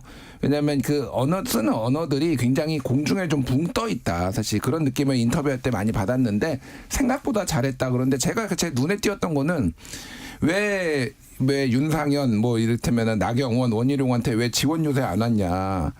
네. 그 얘기를 하는데 아니 그분들은 지금 수도권에서 지금 악정고초하고 있는데 어떻게 남의 지금 다 수도권 싹 쓸려나갈 뭐 이런 상황인데 한동훈 본인은 출마를 안 했고 이제 선대위원장이니까 열심히 해야 되는데 왜 그분들한테 그런 탓을 하는지 좀 이해가 안 가더라고요. 윤상현 의원은 개인적으로 많이 아쉬웠어요. 그러니까 이번 전대가 1강 2중 1약이라고 평가를 받았잖아요. 그러면은 뭐 점잖은 톤 매너도 좋고 다 좋은데 반전의 계기를 마련해야 되는데 윤상현이라는 이름이 기사가 안 나옵니다. 기본적으로. 그러니까 존재감이 없어요. 그거를 본인이 좀 인지를 하셔야 될 것 같고 원희룡 후보는 솔직히 최악이었습니다. 왜 최악이었냐면은 뭐 사적 공천 뭐 이런 거 본인이 주장했잖아요. 그런데 이제 밝히라고 하니까 선관위에서 자제하라고 해서 했다? 저는 납득이 안 되더라고요. 그 한동훈 후보가 이제 그렇게, 그러니까 이건 약간 비겁해 보인다. 치고 빠지기 같다. 아까 앞에 이준우 그 원팀 캠프 오셔가지고 방금 인사도 했는데 좀 미안하긴 한데 원희룡 후보가 제일 못한 거는 어제는 저는 제 평가는 좀 그렇습니다. 예. 예. 최재형 변호사? 네, 전 뭐 저녁에 직접 다 보진 못했습니다만 하이라이트를 좀 봤습니다. 굳이 1, 2, 3, 4 올림픽이 아니어서 선거는 1등밖에 의미가 없는 것 아니겠습니까? 사실 한 명을 꼽으라고 한다고 하면은 저는 한동훈 후보가 저는 1위를 했다라고 생각을 하고요.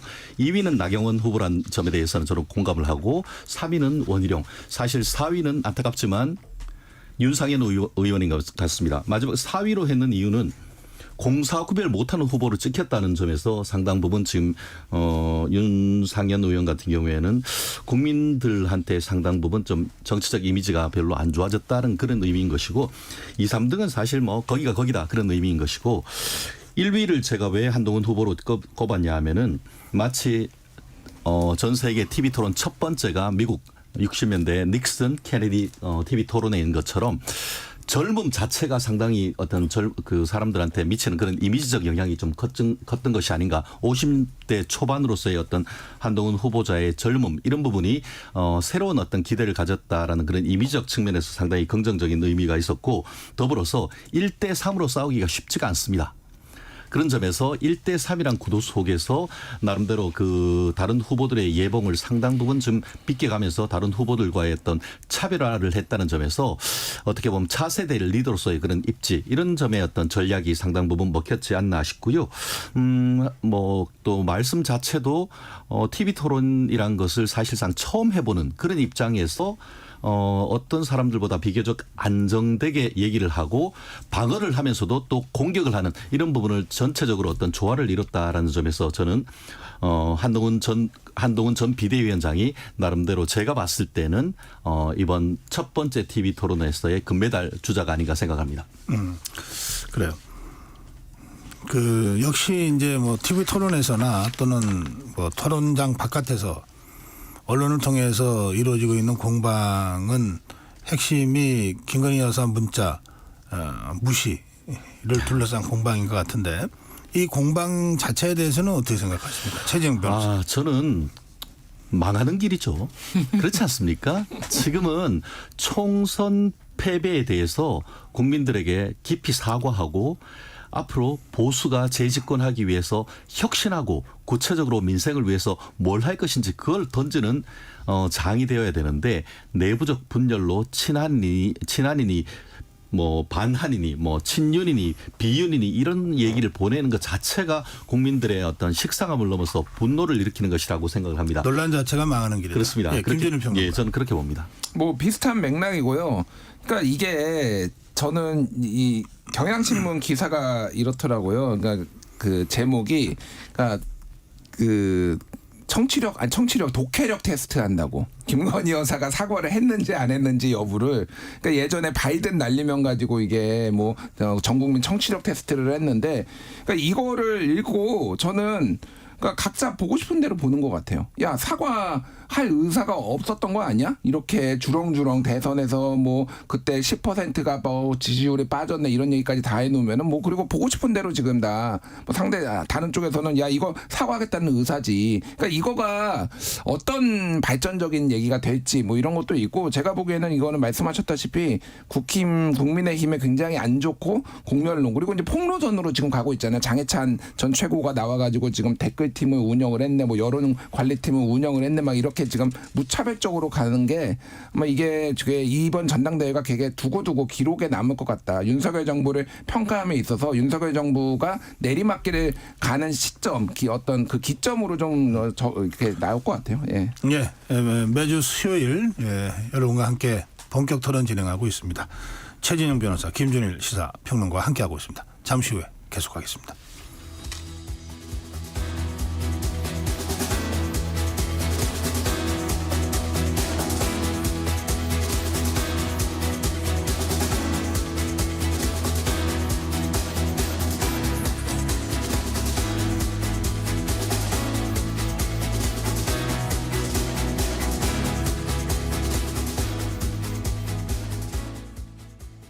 2024년 10월 1일부터 폐기물 처리 현장 정보 전송 의무화가 사업장 일반 폐기물과 수출입 폐기물까지 확대 시행됩니다. 사업장 폐기물의 올바른 처리와 안전하고 투명한 관리를 위해 꼭 기억하세요. 폐기물 수집 운반자는 차량의 실시간 위치 정보를, 폐기물을 처분하거나 재활용하는 자는 반입된 폐기물의 중량과 함께 촬영된 영상 정보를 실시간으로 전송해야 합니다. 보다 자세한 사항은 폐기물 처리 현장 정보 관리 시스템 홈페이지를 참고하세요. 이 캠페인은 환경부와 한국환경공단이 함께합니다. 잠시 후 8시 반부터 일부 지역국에서는 해당 지역 방송을 보내드립니다. 워렌 버핏은 가치 투자, 필립 피셔는 성장주 투자, 피터 린치는 장기 투자. 방법은 달라도 목표는 하나. 성기영의 경제쇼가 성공의 길로 안내합니다. 깊이 있게, 명쾌하게, 지금 이 시대 경제에 관한 모든 것을 알려드립니다. 평일 오후 4시 5분 성기영의 경제쇼와 함께하십시오.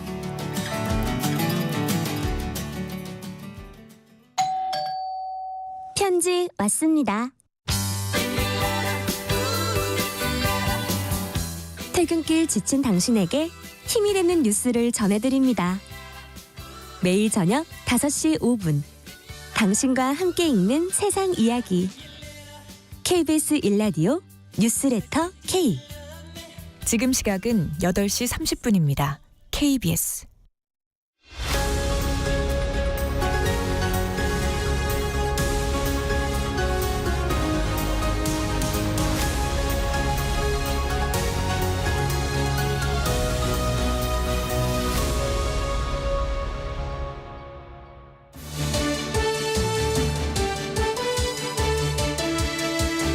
일주일의 한가운데 수요일 아침에 보내드리는 본격 토론입니다. 최재형 변호사, 김준일 시사평론가와 함께하고 있습니다. 조금 전에 김준일 평론가 전 국민에게 독해력 테스트를 지금 하는 거냐 이런 논평을 하셨어요. 예. 독해력 테스트 한번 저 해보고 싶은데 자, 최재형 변호사 네. 그 이제 공개됐잖아요. 네. 문자 5개 문자가 그게 사과하겠다는 겁니까? 안 하겠다는 겁니까? 그 법조인으로서는 가장 먼저 어떤 텍스트를 해석하는 것은 문헌적 해석입니다. 있는 그대로. 근데 확실한 건 뭐냐면은 그 당시에 김건희 여사가 비대위원장이었던 한동훈 전 비대위원장한테 사과하는 건 명백한 것 같습니다. 왜냐하면은 정말 그 법무장관 하다가 그 어떻게 보면 비대위원장으로 와서 열심히 뛰는데 그 당시에 어떤 그 명품백 논란으로 인해 가지고 지지율이 답보 상태 이런 부분에 대해서 정말 미안하다라는 것은 확실한 것 같습니다.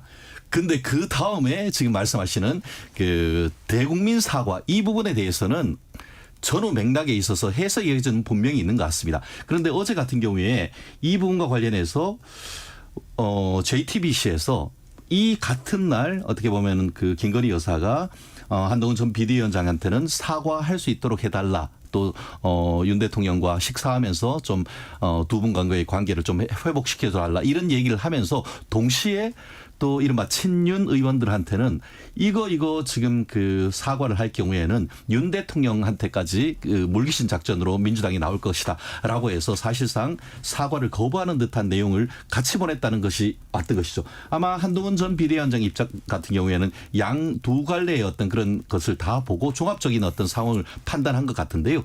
보는 입장에서는 서로 다르지만 그 당시에 한동훈 전 비대위원장 입장에서는 본인한테는 그런 문자가 왔지만 또 제3자한테는 다른 내용의 어떤 문자를 보내면서 내심은 사실은 그 직접 사과하기는 어려운 것 같다라는 그런 판단을 했을 것이다라고 저는 굳이 얘기를 할 수밖에 없는 것 같습니다. 독해력 테스트인데 좀 여러 가지로 그러니까 맥락 첫 번째는 문헌적 해석, 복잡하게 두 번째는 어떤 텍스트에서 텍스트 내에서 어떤 맥락을 보면은 그렇다는 것이죠. 김준일 평론가는 어떻게 독해합니까? 일단 제가 최진영 변호사의 해석을 다시 한번 해석을 해보자면은 참 말하기 곤란하다.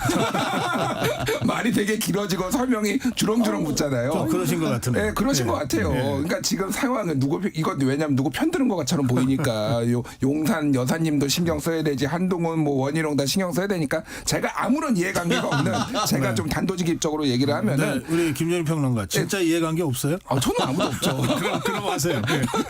예, 이거는 사과할 의사가 없다라고 보는 게 맞을 것 같아요. 그래요? 예, 그러니까 제가 두 가지를 얘기를 하면은 이게 첫 번째 1월 15일날 사과는 제가 100배 사과드리겠습니다는 한동훈 위원장한테 미안하다, 나 때문에 고생한다 이 얘기고. 그건 같네. 네, 그건 같아요. 1월 19일에 이제 사과를 얘기를 하는데 사과를 해서 해결이 된다면 1000번, 10,000번 사과를 하고 싶습니다. 이미 첫 문장이 이거예요. 사과를 해서 해결이 된다라면 하고 싶지만은 그다음에 그 뒤에 진정성 논란에 책임론까지 불붙은 이슈가 커질 가능성 때문에 쉽게 결정을 못 내리는 거다. 지지율이 오히려 10% 빠졌다. 제가 서울대 석사가 아닌 단순 최고위 과정을 나온 거로 많은 사람들이 인식하고 있다. 모든 내용은 다 부정적인 사과를 했을 경우에 나올 수 있는 부정적인 내용으로 첫 문장부터 다 들어가 있습니다. 그러니까 이거를 사과를 하겠다라는 의지로 보는 게 맞느냐. 그리고 문헌적으로는 이렇고 해석적으로 보면 이 전후에 무슨 일이 있었냐면은 친윤 의원들이 굉장히 다들 벌떼처럼 일어나가지고 지금 이거 사과하면 안 된다라고 얘기를 다 하고 있었잖아요. 그리고 용산 그 대통령하고도 전화 통화나 이거 오늘 중앙일보 보도 보면은 통화를 해가지고 여러모로 지금 그런 얘기를 했다라는 거 아닙니까? 그러면은 한동훈 입장에서 보면 한동훈 당시 비대위원장 입장에서 보면은 이중 플레이네. 아니 이게 다 모든 사람들이 다 사과하면 안 된다고 하는데 김건희 여사가 갑자기 나한테 문자를 보내가지고 사과하겠습니다라고 했지만은 안 되는 얘기만 잔뜩 이게 부작용만 잔뜩 얘기를 한다라고 하면은 이게 사과를 하겠다라는 거야라고 받아들일 수밖에 없는 거죠. 이거는 사과할 의사가 없었다고 보는 게 맞아요. 네. 저랑 싱크로율이 거의 같네요. 그 맥락적으로 얘기를 하자 그러면은 이제 정말 각자의 해석과 프레임이 작동될 수밖에 없으니까 그건 그렇다 치고 문헌적으로 독해력적으로만 해석하면 우리말의 본론은 다만 그럼에도 불구하고부터 시작되잖아요. 그죠? 맞습니다. 네. 앞에 무슨 얘기를 했든 다만 거기가 결론이에요. 또는 앞에 길게 얘기를 해도 그럼에도 불구하고 하면 거기서부터 결론이잖아요. 영어도 마찬가지예요. However. 그렇기 때문에 토플 테스트 할 때도 똑같은 논리입니다. 그래서 지금 김건희 여사의 문자 5번 문자에 다만 또는 그럼에도 불구하고 뒤에 나와 있는 부분은 당이 결정하면 사과하겠다는 부분이죠. 그건 팩트예요. 그죠?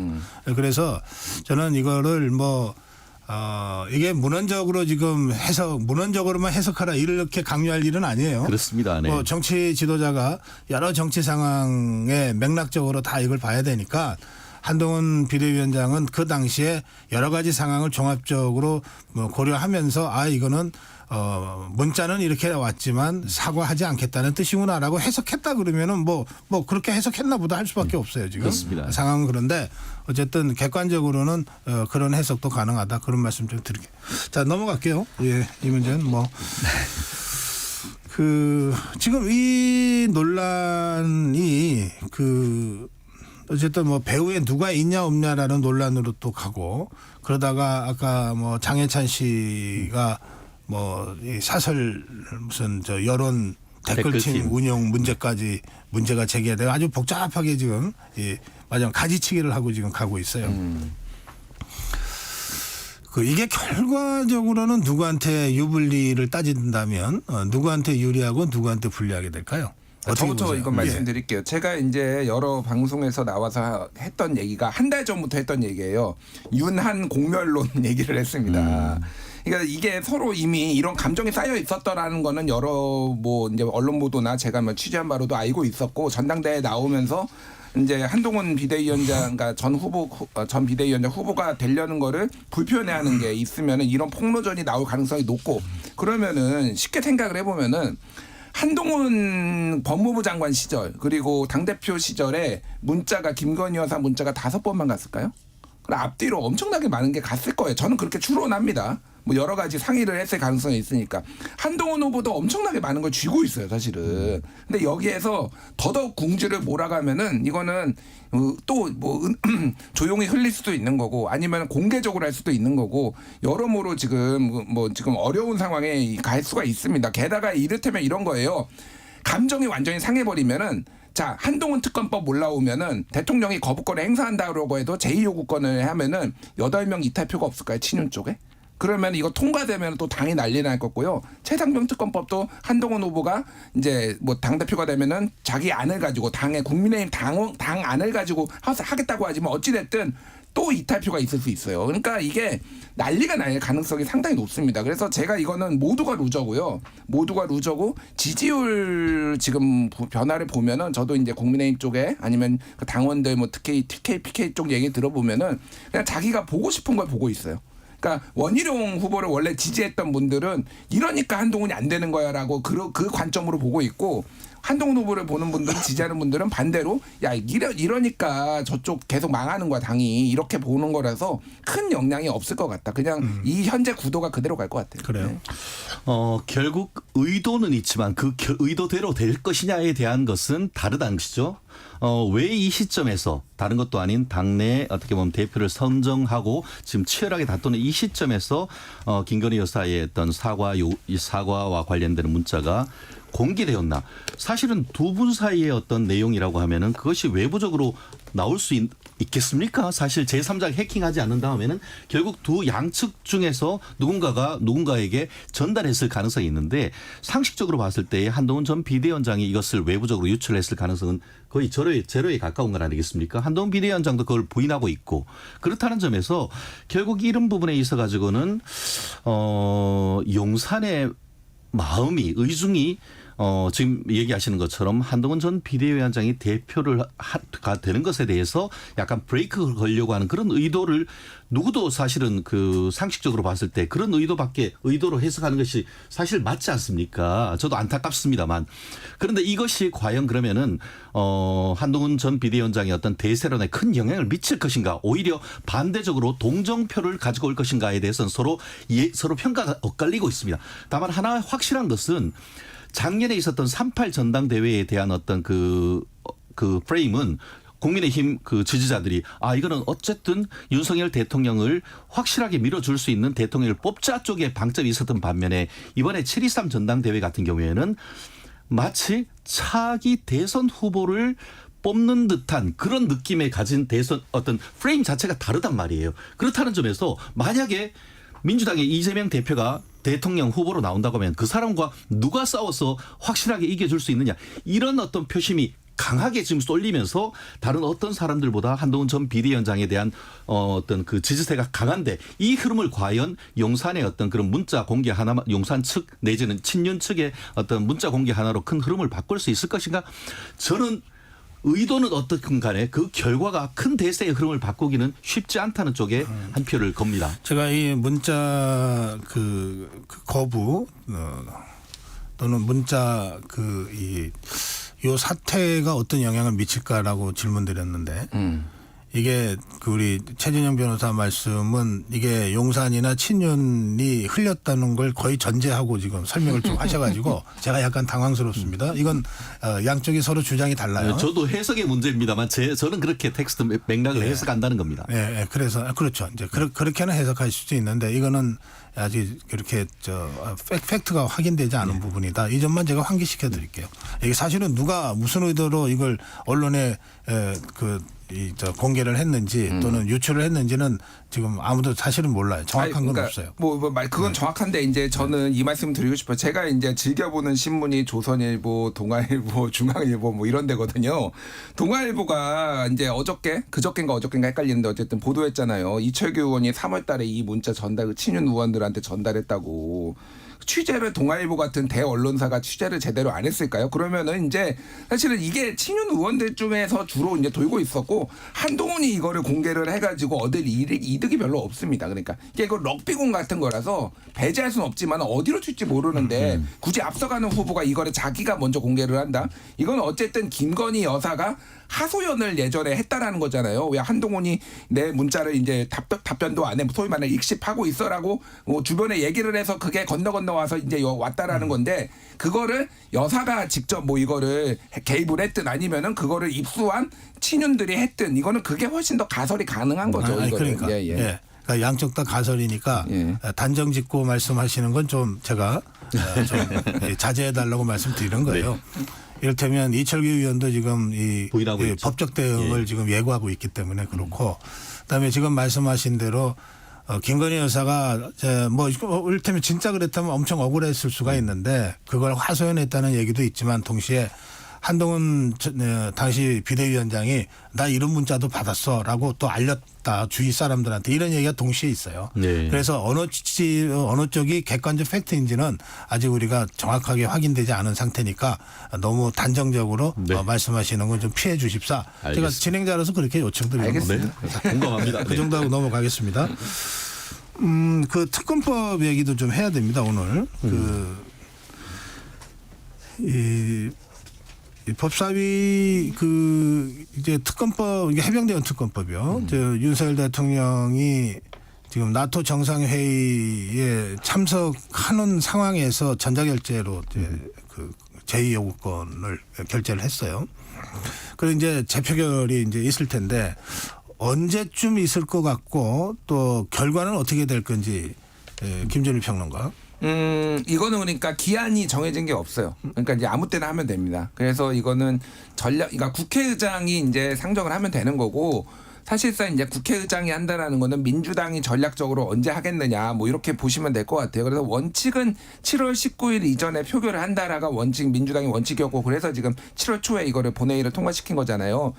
뭐 오늘 언론 보도도 그렇고 지금 8월설 얘기가 나오고 있어요. 그래요? 예. 그러니까 민주당에서도 뭐 아주 그거를 진지하게 본격적으로 검토하는 건 아니지만은 일부 이제 의원들이나 그쪽에서 그 얘기를 하는 거는 지금 전당대회가 국민의힘이 한참 중인데 7월 23일에 이제 1차 안 되면 28일에 2차 투표 결선 투표까지 가는 상황인데 7월 18일이 지금 유력하다. 이거 제2 투표. 이 상황에서 국민의힘의 뭐 이제 어떤 협조 아니면 이탈을 지금 기대할 수 있겠느냐라는 거예요. 한동훈 후보도 내가 당 대표가 되면은 그때 수정한 우리 국민의힘 독자안을 내겠다라는 거지 지금은 할 수 없다라는 입장이 분명하고 하기 때문에 차라리 전당대회 이후로 가자. 뭐 이게 있어서 이거는 지켜봐야 될 것 같아요. 그러니까 해병대원 순직 일주기가 7월 19일인데 그 전까지 어쨌든 더불어민주당 입장에서는 우리가 법은 통과를 시켰다. 그 대통령 제2요구권에 대해서 재표결하는 거는 그 여러 가지 정치 상황 봐서 해야 되지 않냐. 그래서 8월 얘기가 나온다. 그 경우에 어떻게 될 것 같아요? 이거 변수가 너무 많습니다. 그러면은 그러니까 쉽게 얘기를 하면 한동훈 대표가 만약에 된다. 뭐 그러니까 대표가 이게 네 분이 다 될 수 있으니까 여러 변수가 있는데 제일 유력한 게 한동훈이라고 하니 한동훈 대표가 된다라고 하면은 특검법을 이제 본인들이 독자적으로 추진할 수가 있겠죠. 뭐 대법원장이 추천하는 걸로. 근데 그거를 그러면은 추경호 원내대표가 받을까? 다른 사람들이 이게 또 원내의 문제잖아요. 그래서 이거에서 이견이 상당히 발생할 수가 있고 당내에서도 논란이 생길 수 있고 이게 그래서 이게 그러니까 지금 올라온 법안하고는 또 다르게 다 투 트랙으로 저는 갈 가능성이 가장 높아요. 그러니까 또 이거는 어쨌든 폐기가 되고 다음에 또 이제 갈 가능성이 상당히 높아서 민주당은 빨리 하자라는 거거든요. 어쨌든 이거 시간 지연할 수 없어서 그래서 그러기 때문에 어차피 안 돼. 그러니까 그냥 7월 달에 7월 19일 이전에 처리해라는 목소리가 더 우세한 거예요. 뭐 이런 좀 맥락들이 좀 있습니다. 알겠습니다. 어떻게 보세요? 기본적으로 거부권 그러니까 제2요건을 행사한 것에 대해서는 헌법의 수호자로서 대통령이 위헌적 법률에 대해서 제2요구하는 것은 너무나 당연한 것이다라는 것을 전제로 하고 나아가 지금 두 가지 질문하셨죠. 재표결이 언제 될 것이냐 결과적으로 어떻게 될 것이냐 그걸 질문하셨는데 재표결을 과연 할 수 있을지에 대해서는 조금 의문이다라는 말씀을 드리고 싶은데요. 왜냐? 이게 지금 이미 이제 경북경찰청에서 과실치사에 대해서는 결과가 나왔고 더불어서 공수처에 대해서도 공수처 수사가 거의 막바지인 것으로 알고 있습니다. 그렇다고 하면은 그 결과가 나온 상태에서 계속 어떤 민주당이 이 최상병 특검법에 대한 추동력을 가질 수 있는가? 국민들의 여론이 바뀔 가능성이 상당히 높다라고 저는 보이는데요. 말씀드린 것처럼 공수처에 대한 어떤 조사가 상당 부분 강도 깊은 조사를 하고 있기 때문에 그것이 뭐 용산까지 어떤 미칠지에 대해서는 아직까지는 우리가 열어놓은 상태에서 봐야 되겠습니다만 나름대로 공수처는 제3의 어떤 기관으로서 나름대로 국민의 눈높이에 맞춘 결과가 나올 가능성이 높습니다. 다만 어떤 식의 결과가 나오건 민주당 같은 경우에는 특검으로 가야 된다고 주장을 할 수는 있습니다. 하지만 국민들이 봤을 때 이 정도면 됐다라고 하고 최상병 특검법에 대한 여론이 바뀔 가능성이 상당히 있기 때문에 지금처럼 마치 조국당과 또 민주당이 한 명씩 추천을 하고 그중에 뭐 바로바로 대통령께서 제가 하지 않으면은 그중에 연장자로 그 특검으로 선정되는 이런 식의 어떤 특검. 저는 국민들이 봤을 때 국민들의 수준에 봤을 때 그런 특검으로 가는 것에 대해서는 오히려 민주당의 역풍이 불 수 있기 때문에 8월 18일 민주당 전당대회를 두고 강공 드라이브를 거는 것 같지만 민주당 전당대회가 끝나고 나면은 이 부분에 대한 것도 추동력이 상당 부분 떨어질 가능성이 있기 때문에 재표결 경우에 따라서는 안 될 가능성이 있다라고 저는 예측을 합니다. 재표결을 안 할 수도 있어요? 저는 그럴 가능성이 또 있다고 봅니다. 뭐 여러 가지 가능성이 모든 이거 가능성의 영역이니까. 근데 저는 뭐 그 가능성은 높지 않다고 보고, 왜냐하면 또 이제 추동력을 얻어야지 만약에 안 되더라도 또 진행이 되는 거죠. 이거 계속 뭐 올해까지 묵혀둘 수는 없잖아요. 저는 그 가능성은 낮다고 보고, 짧게 저는 이 말씀 드리겠습니다. 제가 그 최준영 변호사님께 좀 질문 드리고 싶은데, 드루킹 특검은 성공한 특검인가요? 실패한 특검인가요? 성공한 특검이죠. 예. 근데 왜 성공한 것이냐 하면은 제가 누가 말씀드릴게요. 뭐 추천한 거 이런 걸 떠나서 실체적 진실을 밝히는지 여부가 중요한 거예요. 그러니까요. 기소가 중요한 것이 아니고. 지금 용산에서 얘기를 한 게 지금 누가 추천을 했냐 뭐 이건데, 김성태 원내대표가 단식하고 턱까지 맞아가면서 이렇게 얻어낸 드루킹 특검의 당시에 대한변협이 4인 추천, 여기에서 야 3당 교섭단체 합의를 거쳐 2명의 대통령의 추천, 대통령이 그중 1명 임명이거든요. 이게 지난번에 첫 번째 대통령이 거부권 행사했던, 제2요구권 행사했던 그거 이 내용이에요. 그 내용도 거부를 하니, 그러니까 야당 입장에서는 그러면은 우리가 그러면은 직접 추천하겠다 이렇게 된 겁니다. 그러니까 무슨 뭐 헌법의 수호자 말씀하시는데 이미 과거에 사례가 있었던 것들 다 특검 있었던 거 다 가져온 거예요. 그러니까 이거는 궁색한 변명이다 이렇게 말씀드리겠습니다. 제가 짧게만 말씀드립니다. 그렇기 때문에 한동훈이 얘기하는 제3의 안, 대법원장이 추천한 그런 특검은 한번 생각해 볼 수가 있다는 취지에서 민주당이 지금 얘기하는 그런 특검에 대해서는 민주당 스스로 폐기를 하고 어떤 여론의 흐름에 따라 계속 진짜 특검을 하고 싶으면 그때는 한동훈 안으로 재표결을 한다는가, 그런 것은 변론으로 지금 얘기하고 있는 민주당식 특검은 안 될 가능성이 높다고 보는 것이죠. 자, 그런가 하면은 이제 국회에서 그 법사위에서 그 탄핵 소추 국민동의 를 심의하는 청문회를 열겠다 이렇게 해서 증인 채택까지 지금 돼 있는 상태입니다. 그 제 질문은 이렇습니다. 지금 증인 40여 명의 증인 중에, 채택된 증인 중에 김건희 여사가 포함돼 있어요. 김건희 여사가 그러면은 그 법사위 청문회에 증인 채택이 됐으니까 나와야 되는데 나올 거라고 보십니까? 오늘 그 국민의일보 같은 경우에는 당장 멈춰라 이런 논조의 어떤 그 글을 사설을 실었고, 조선일보 같은 경우에는 특검이 무슨 장난감으로 아느냐라는 그 글을 실은 걸 봤습니다. 정말 민주당은 대한민국이 다 자기들 건 줄 알고 있고 탄핵이 장난인 것으로 하고 있는 것 같습니다. 1일 1특검을 넘어서 1일 1탄핵을 지금 얘기를 하고 있는데, 헌법에 정한 그 헌법재판소가 판결하고 있는 지금 탄핵이란 것은 헌법과 법률에 중대한 위반이 있어야 되고, 또 그리고 예외적으로 청원이 있다 하더라도 수사나 재판과 관련된 사안에 대해서는 청원 자체를 진행할 수도 없다라고 지금 얘기를 하고 있는데, 그럼에도 불구하고 헌법도 무시하고 청원법도 무시한 특검을 지금 그 탄핵을 추진하고 있다는 사실 자체가 개탄스럽다라고 하는데요. 결론적으로 말씀드렸듯이 이 지금 그 김건희 여사에 대해서는 수사가 진행되고 있지 않습니까? 그러면은 그거에 대해서 설령 나올 수는 있습니다. 그렇지만 거기에 대해서 수사나 재판을 이유로 해서 증언 거부하면 그걸로 끝인 겁니다. 결국은 그걸 다 알매도 불구하고 국민들 앞에 어떻게 보면 김건희 여사를 포토라인에 세워듯한 그런 전략적인 측면 외에는 어떻게 이걸 설명합니까? 마치 지난번에 그 문재인 정부 때에 그 조국 전 장관에 대해서 그 부인에 대한 정경심 여사를 중앙지검에 출석하려고 하니까 그 당시 조국 그 법무장관이 어떻게 했습니까? 수사 공개 규정을 바꿔가지고 포토라인에 쓰지 못하도록 했습니다. 그 당시 이유가 뭡니까? 인권 보장. 그럼 김건희 여사 인권은 어디로 가는 겁니까? 그렇기 때문에 이것은 저는 나와서도 안 되고 이런 것을 추진해서도 안 되고, 민주당 지금 법사위에서 지금이라도 그 김건희 여사와 그 장모님에 대한 증인 채택 자체를 취소를 해야 되고, 이와 같은 탄핵과 관련되는 청문회 자체를 지금이라도 당장 멈춰야 된다는 것이 제 개인적인 의견입니다.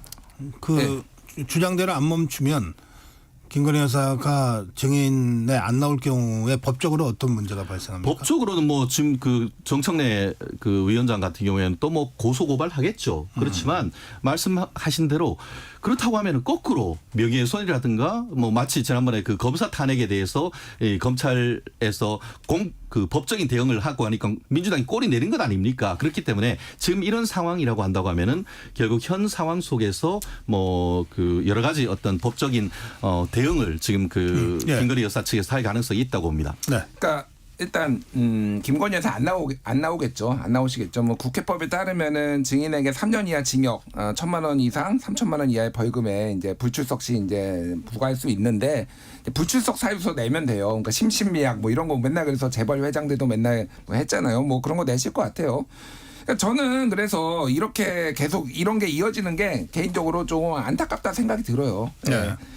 그러니까 저는 그 대통령실에 뭐 이게 용산에 있는 윤석열 대통령한테 말씀을 좀 정치를 하시라. 제가 지난주에 정치를 좀 대국적으로 하십시오 이런 말씀 드렸잖아요. 이게 왜 이렇게 되고 있는지를 좀 봐야 됩니다. 오늘 아침에 제가 확인해 보니까 136만 명 돌파했더라고요. 지금 열흘 남았거든요. 이거는 200만 명은 좀 안 될 것 같고 제가 보니까 150만 명은 너끈히 넘을 것 같습니다. 지금 탄핵 청원. 역대 탄핵 청원 이제 역대 청원 중에 최다 이제 인원이 될 것 같아요. 탄핵 청원 중에. 그러니까 지금 이렇게 할 수밖에 없는 상황을 조금 생각을 하시라. 지금 왜 부르냐면은 여기에 탄핵 청원 사유에 예를 들면은 뭐 최상병 순직 사건, 김 여사 관련 의혹, 뭐 서울 양평고속도로 노선 조작권 이런 게 들어가 있으니까 형식 논리로 되는 겁니다.